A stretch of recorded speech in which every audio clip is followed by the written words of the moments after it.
Hi,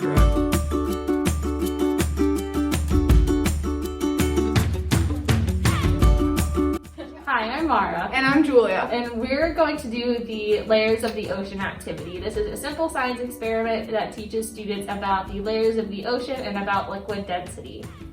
The supplies you'll need to do this activity are 1 large mason jar, vegetable oil, dish soap, light corn syrup, water, rubbing alcohol, food coloring, 5 paper cups, and 5 spoons. So let's get started.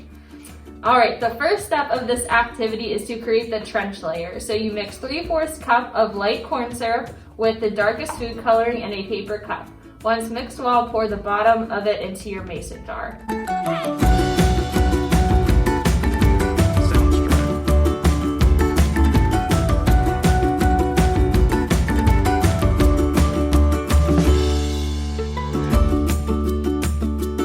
Okay, so the next step is to make the abyss layer. You pour 1/3 cup of dish soap into the mason jar on top of the trench layer.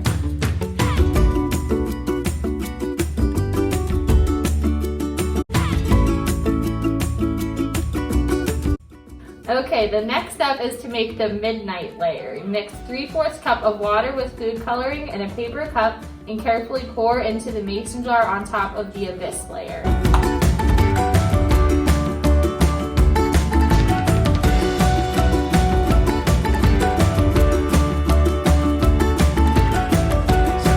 Our next layer is the twilight layer. You measure 3/4 cup of vegetable oil and pour it into a paper cup and pour in food coloring and then pour it into the mason jar.